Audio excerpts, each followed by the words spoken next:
one of the great problems, and the way that the human psyche has been manipulated systematically on purpose, is to symbolically and literally stop different parts of the brain talking to each other. Because if they don't, you see random everywhere. Oh, this is happening now, that's happening, oh, that's happening, that's happening. But when there is communication, you see two things. First of all, you see how things connect. You see how the dots become patterns. You see how the pixels become pictures. And it's in the pictures and the patterns that the truth lies and the revelations lie. But you also see the contradictions. See, if you're seeing a random event and a random event, and you're basically seeing them in and of themselves, then you don't see the contradictions. But when you are communicating, you see what the government says here, and you see what the government says there, or some other authority or other, and you go, hold on. The standard if that's true, that's true, right? Year kills tens well, of that can't be true, then, can it? We are now entering what will be the crucial is a tidal wave as of contradictions virus, and ridiculous demands, which when you are comparing them and seeing that contradiction, you see crystal clearly that it's a scam. We have gone through these weeks, and we've been told that if you go out from your house arrest in ways that the government doesn't agree with, you are killing people. You're horrible. Overnight, thousands of people are shoulder to shoulder in protests, and suddenly it's not such a big deal anymore.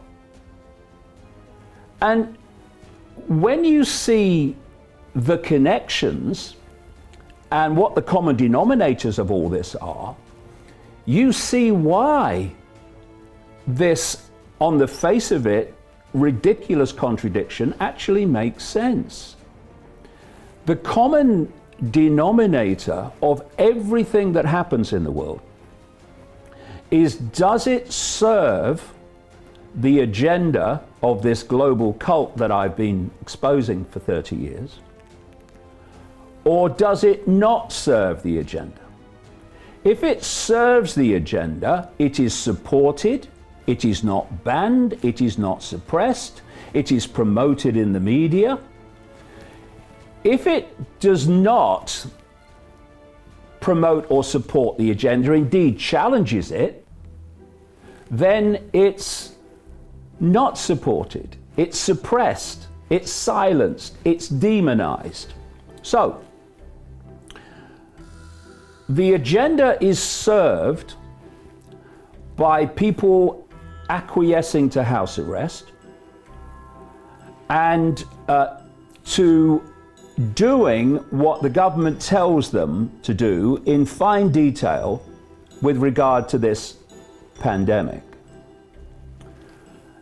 It is not served by people protesting against that. And so that is demonized, suppressed, etc. But the foundation of the few controlling the many, at any time in human history, it's a fundamental foundation of everything. You must divide and rule the many. So it serves the agenda of divide and rule to have people under house arrest and everyone kept apart. It serves them with social distancing where everyone is kept apart, divide. It serves them to have people wearing masks, which means that human discourse and interaction is destroyed. So social distancing, masks, house arrest must happen. But hold on a second. It also serves the agenda of divide and rule to have massive racial division. It has driven people apart. It is dividing society. Now that serves the agenda.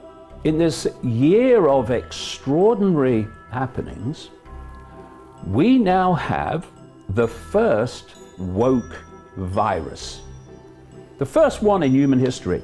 A woke virus that says, if you protest against this, I'll leave you alone.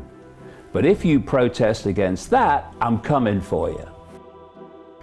It's so simple, and that's why on the face of it, we're seeing madness. But if you come here, there's method in the madness. When you step back from mainstream sources and you look at alternative sources where narratives are being questioned instead of parroted and repeated, then you can start to see how the dots connect. You see, it's not what is happening that is the point of revelatory understanding.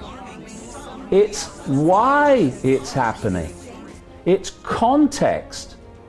Yes, this is happening, okay, and if you react only on the basis of this is happening, then you can get sucked in and start behaving in ways that the authorities and the cult behind the authorities want you to act.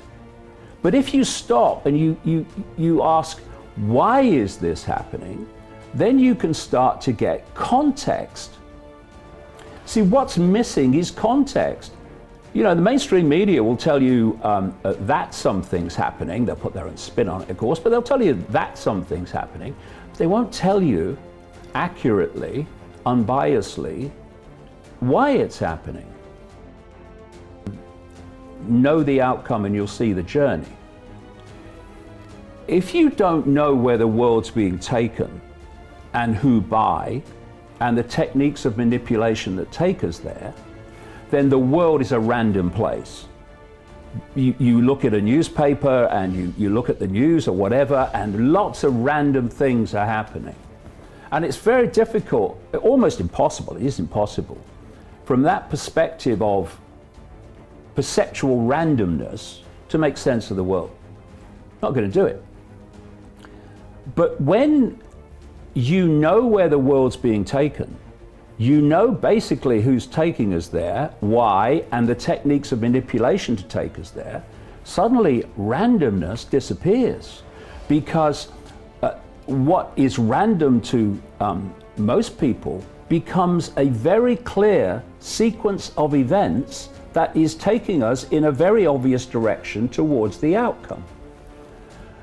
And fundamental to manipulating humanity to take this journey towards the global Orwellian state is to set the target population at war with itself. This is a war between the cult and the entirety of humanity. White, black, sky blue, bloody pink, all of us. And to win that war, it has to divide and rule the target population. They're doing it because they have to do it. Because they unified together, we are all different expressions of the same whole. Humanity cannot be imposed upon by a tiny few. This is a war by the cult, which at its core happens to be white, against the entirety of humanity.